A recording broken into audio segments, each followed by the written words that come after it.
Maka ketahuilah di antara akhlak yang paling buruk adalah akhlaknya syaitan, yaitu sombong, merasa besar. Istakbar itu merasa besar, merasa hebat.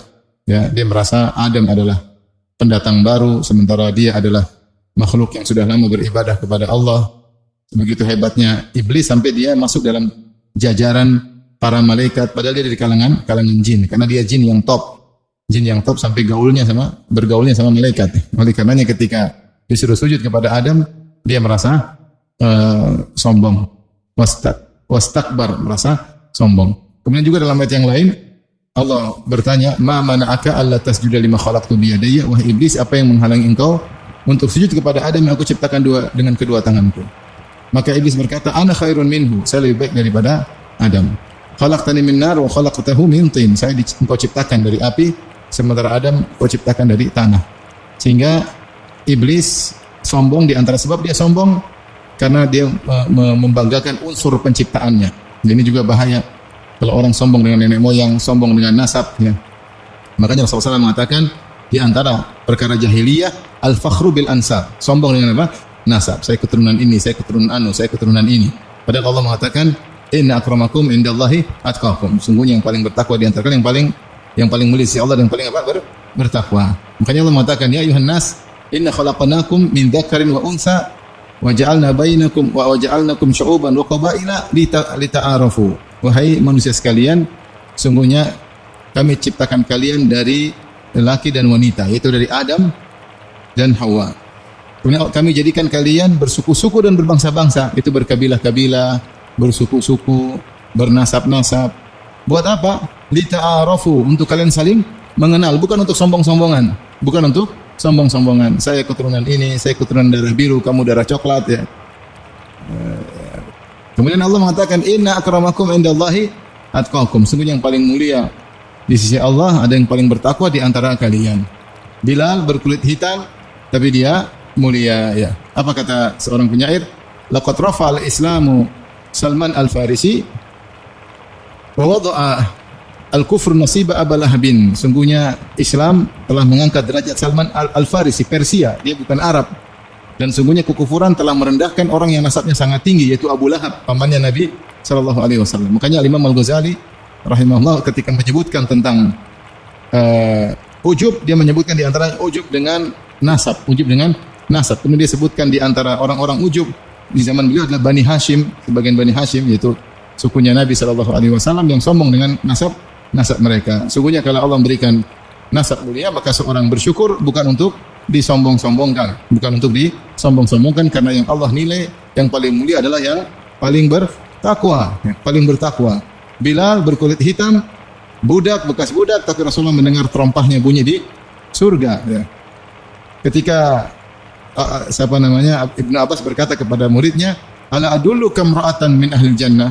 Ala adulluka ala imra'atin min ahli jannah, maka aku tunjukkan kepada engkau seorang wanita penghuni surga. Kata Ibnu Abbas, "Hadhihi imra'atun sauda." Inilah wanita berkulit hitam. Atatin Nabi sallallahu alaihi wasallam, dia datang menemui Nabi sallallahu alaihi wasallam dan dia berkata, "Ya Rasulullah, inni usra wa atakasyaf, pada Allah an yashfiyani." Ya Rasulullah, aku ini kena penyakit ayan atau kejang-kejang, dan kalau sudah lagi kumat, auratku terbuka, yaitu sebagian tersingkap. Maka doakan agar aku disembuhkan oleh Allah. Kata Rasulullah SAW, "In syi'ti da'autullaha an yashfiyaki, wa in syi'ti sabarti walakil jannah." Kalau kau mau saya doakan kau sembuh, dan kalau kau mau kau sabar dan bagimu surga. Kata wanita ini, "Aku bersabar ya Rasulullah, tidak usah doakan sembuh. Tapi fadu Allah alla atakasyaf."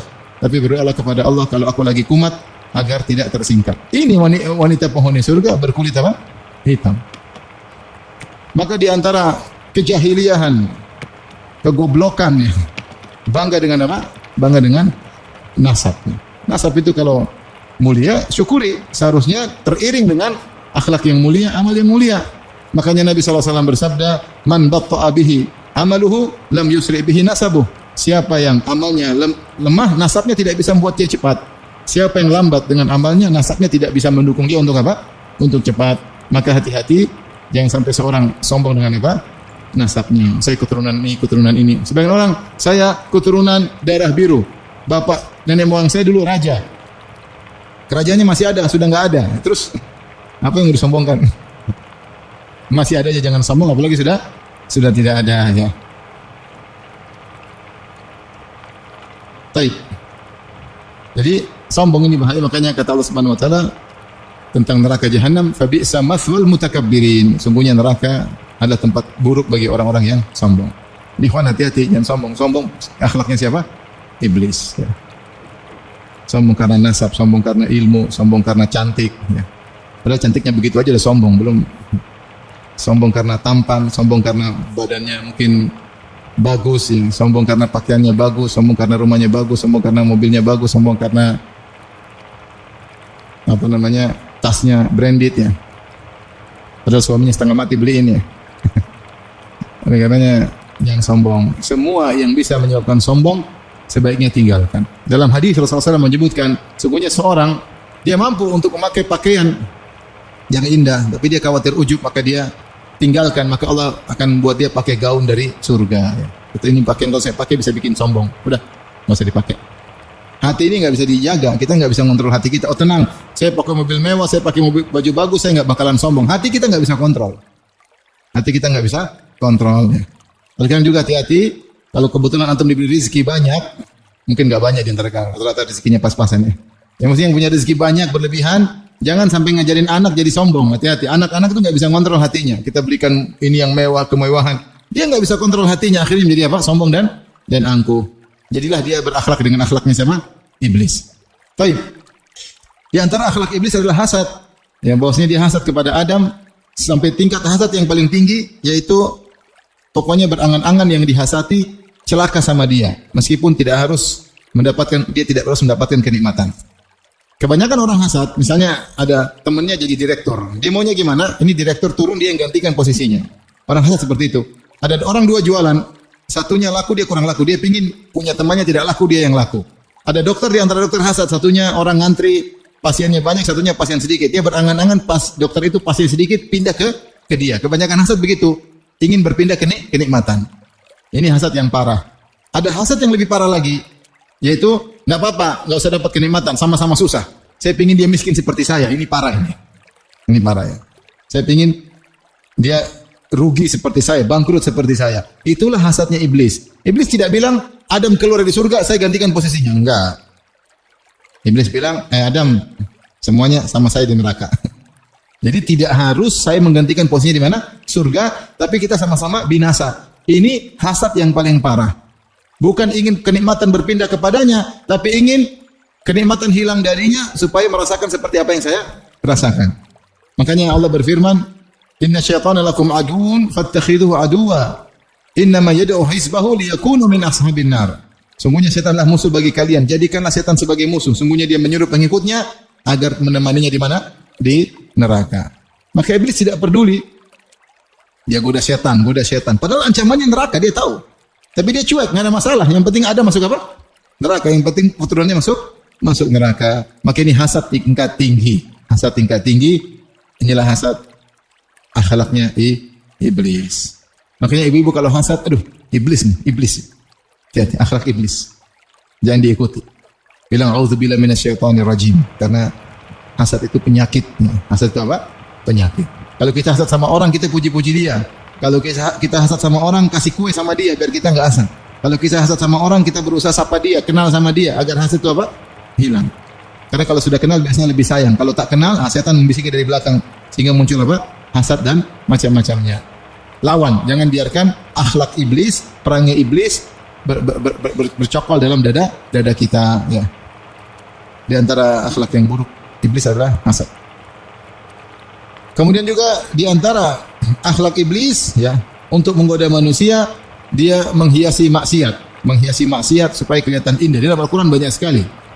Wa zayyana lahumus syaitanu a'malahum. Setan menghiasi amalan mereka sehingga menjadi indah. Dan iblis sudah pernah bersumpah di hadapan Allah dalam surat Al-Hijr ayat 39, dia berkata, "Qala rabbi bima aghwaytani la uzayyinanna lahum fil ard wa la ughwiyannahum ajma'in." Dia bersumpah, ya Rabbku, ya, sungguh aku benar-benar akan menghiasi maksiat bagi mereka di atas muka bumi, dan sungguh benar aku akan menyesatkan mereka. Jadi syaitan menghiasi maksiat menjadi indah, maksiat yang dilakukan. Sampai sebagian ulama seperti Ibnu Katsir menyebutkan, syaitan mengatakan, aku akan buat mereka gelisah kalau tidak maksiat. Dan itu yang dialami oleh orang-orang yang sudah kecanduan. Kalau mereka tidak bermaksiat, mereka gelisah. Kalau sudah sering minum isap rokok, kalau nggak merokok gelisah, masih ada yang kurang. Bahkan sebagian orang, sebagian dai ada yang entah lagi konslet, dia bilang kalau rokok bagi saya wajib. Kenapa? Kalau tidak merokok saya tidak bisa ngajar. Itu namanya kecanduan, Mas. Ya. Itu namanya kecanduan. Ya. Sampai dia bilang bukan sunnah lagi, bukan makruh, bukan haram, bukan sunnah apa? Wajib. Karena kalau tidak merokok tidak bisa ngajar agama katanya. Ini nggak benar seperti itu. Sama itu orang mabuk juga begitu. Kalau nggak mabuk saya nggak bisa tenang. Sama kalau sudah sakau orang-orang narkoba, kalau nggak saya pakai narkoba saya nggak tenang. Terus jadi wajib pakai narkoba. Ini syaitan menghiasi sampai perkara yang makruh atau haram, bahkan haram sampai dibilang bukan sunnah lagi. Jadi apa? Wajib. Bahlul ini. Subhanallah. Bisa bagaimana dia nekat mengatakan rokok hukumnya apa? Wajib.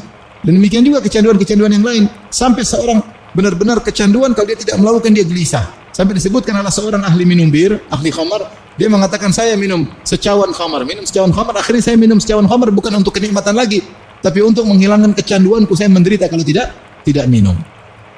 Jadi bukan lagi kenikmatan, tapi kata menghilangkan kesengsaraan. Sama seperti ketika seorang sudah sakau, kalau tidak narkoba dia sengsara. Demikian orang sudah kecanduan maksiat. Maksiat apa saja? Minum khamar, berzina, nonton film Hollywood ya. Film Korea kalau tidak nonton kayaknya kurang sip ya. Kurang sip. Kalau tidak nonton gelisah.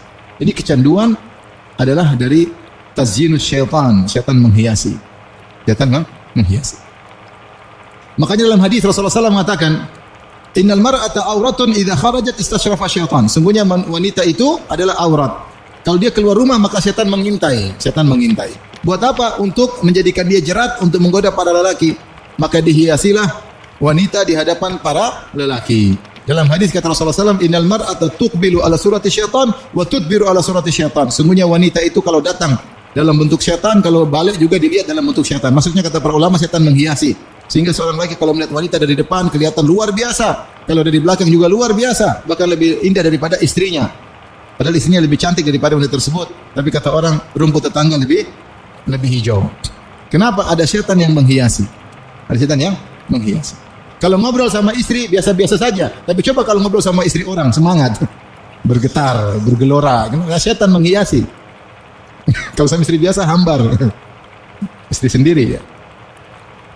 Ini namanya setan menghiasi maksiat. Di antaranya setan menghiasi syirik. Sehingga syirik seakan-akan suatu yang syar'i. Ya. Syirik suatu yang syar'i. Seperti ketika setan menghiasi Ratu Balqis ketika masih kafirah bersama pengikutnya. Kata burung hudhud, wajadtuha wa qaumaha yasjuduna lisyamsi min dunillah. Wa zayyana lahum syaitanu a'malahum fasaddahum 'anis sabil. Aku mendapati Ratu Bilqis dan rakyatnya sujud kepada matahari, tidak sujud kepada Allah. Dan setan telah menghiasi perbuatan mereka. Itu setan bilang apa? Matahari bermanfaat. Dengan matahari maka berbagai macam kehidupan bisa ada. Dengan matahari kita bisa melihat indahnya dunia. Kalau tidak ada matahari, sehingga dihayalkan bahwasanya matahari sumber kebaikan, maka hendaknya sujud kepada matahari. Sama seperti sebagian orang ada yang beribadah kepada sapi sampai cari keberkahan dari kencing sapi ya. Kencing sapi dikumpul kemudian diminum atau diusapkan ke wajahnya. Di antara mereka yang berkata, kenapa kita begitu kepada sapi? Karena sapi adalah hewan yang tulus, lebih tulus daripada seorang ibu. Kalau ibu nyusui masih harap pamrih dari anaknya, tapi kalau kita ambil susu sapi ikhlas dia. Gue ikhlas, sapi bahlul. Tapi setan menghiasi sehingga membenarkan seakan-akan itu hal yang benar, itu hal yang legal ketika kita ambil air kencing sapi kemudian taburkan ke tubuh, dianggap sapi adalah Tuhan atau tunggangan Tuhan. Ini semua setan menghiasi. Orang berakal tahu sapi ya diciptakan untuk tunduk kepada kita, untuk kita manfaatkan, untuk kita makan dagingnya atau untuk bajak sawah, bukan untuk kita ibadahi. Ya. Akal menunjukkan kalau beribadah harus kepada yang lebih hebat, bukan kepada yang lebih di bawah. Banyak seperti ini. Seperti orang-orang yang minta-minta kepada mayat-mayat. Kalau minta pada Allah langsung, kamu siapa? Allah tidak bakalan lihat kamu. Kamu siapa? Manusia ada miliaran. Emang kamu dilihat sama Allah? Dosa aja banyak, mau cari muka sama Allah, mana dilihat? Nah, caranya lewat wali-wali. Karena wali punya hubungan khusus sama Allah. Subhanallah. Ini perkataan membuat dia jauh dari Allah. Sehingga dia bersandar bukan kepada Allah, bersandar kepada wali-wali yang sudah mati. Padahal Allah mengatakan, wa ma tasqutu mi waraqatin illa ya'lamuha. Tidak ada satu daun saja yang jatuh, gugur kecuali Allah tahu. Itu daun, apalagi ente. Ente lebih mulia pada daun. Ente lah. Daun aja Allah tahu, apalagi antum. Antum di ujung dunia enggak ada orang seorang pun berdoa kepada Allah, salat malam, menangis. Allah tahu atau tidak? Tahu. Ini dibilang mana Allah perhatikan kamu, minta sama kepada wali-wali. Sehingga akhirnya semangat pergi ke kuburan wali-wali, minta ke wali. Ke masjid sepi. Saya punya kawan cerita, orang awam.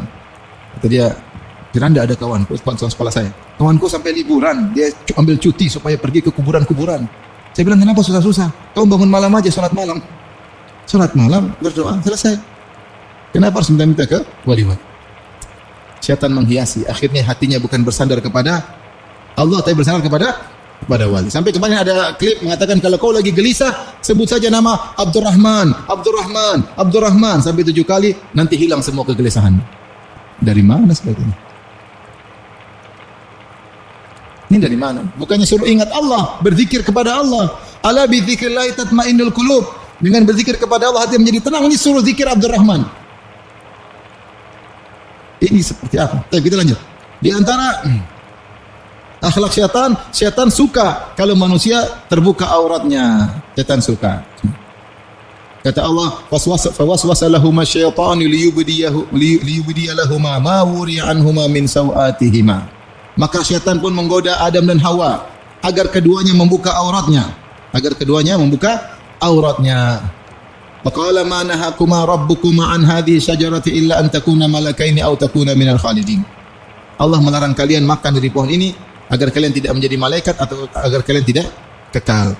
Jadi syaitan ingin terbuka aurat. Di antara propaganda syaitan bagaimana wanita bisa buka aurat, bagaimana lelaki bisa buka aurat. Makanya Allah mengatakan dalam surat Al-A'raf, lihat ayat 25 sampai 26, kata Allah, ya bani Adam, ya wahai anak-anak Adam, ya la yaftinannakum asyaitanu kama akhraja abawaykum minal jannah yanzi'u anhuma libasahuma liyuriyahuma sawatihima. Wahai anak-anak Adam, janganlah kalian terfitnah oleh syaitan sebagaimana syaitan telah berhasil memfitnah kedua nenek moyang kalian Adam dan Hawa. Yanzi'u anhuma libasahuma. Syaitan berhasil membuka pakaian mereka berdua. Syaitan ingin orang terbuka aurat. Makanya sekarang syaitan menggambarkan kepada, biasanya wanita jadi korban, kepada para wanita, kalau orang bisa buka aurat berarti modern. Berarti apa? Modern. Semakin terbuka semakin apa? Modern. Seperti orang-orang bule. Enggak punya malu, ya. Kebanyakan makan babi, malunya hilang. Enggak punya malu. Terbuka aurat, semakin terbuka semakin modern. Padahal kita dulu belajar waktu SD yang nggak pakai baju itu orang hutan, orang primitif zaman batu, katanya begitu. Ini sekarang malah yang buka pakaian malah semakin apa? Modern. Ini jebakan syaitan. Syaitan ingin membuka aurat. Sejak awal syaitan ingin wanita terbuka aurat. Maka terpancinglah wanita kalau punya pakaian yang indah, mau dia pamer, mau dia tampilkan, mau dia pamer. Jadilah barang dagangan di sana. Wanita jadi barang dagangan untuk diperlihatkan, dipamerkan keindahan tubuh mereka, karena itu tujuan syaitan. Tapi di antara akhlak syaitan, yaitu syaitan ingin orang-orang ya merubah ciptaan Allah Subhanahu wa taala. Dalam surat An-Nisa ayat 119. Kata Allah Subhanahu wa taala ketika syaitan menggoda, sampai syaitan berkata, "Wala amurannahum fala yughayyirunna khalqallah." Aku terus memerintah mereka, aku membisiki mereka, fala yughayyirunna khalqallah, sampai mereka merubah ciptaan Allah, tidak puas dengan pemberian Allah. Di antaranya yang sering terjebak adalah para wanita, merubah ciptaan Allah, merubah fisik mereka. Nabi SAW mengatakan, la'anallah al-washimah wal mustawshimah. Allah melaknat wanita yang mentato dan wanita yang minta untuk ditato. Tidak puas badannya begini, maunya ditato, digambar-gambarin. Al-wasilah wal mustawsilah. Allah melaknat wanita yang menyambung rambut atau yang minta untuk disambung rambutnya. Wan namisah wal mutanammisah. Allah melaknat wanita yang mencukur alis atau yang minta untuk dicukur. Alis sudah bagus, dicukur kasih spidol. Kemudian wal falijah wal mutafallijah, wanita yang mengkikir gigi. Kalau zaman dahulu gigi dikikir supaya agak renggang, kelihatan masih muda, supaya kelihatan lebih cantik, tidak numpuk-numpuk giginya, ya. Kata Nabi setelah itu, al-mughayyirati li khalqillahi lil husn. Al-mughayyirati khalqallahi lil husni.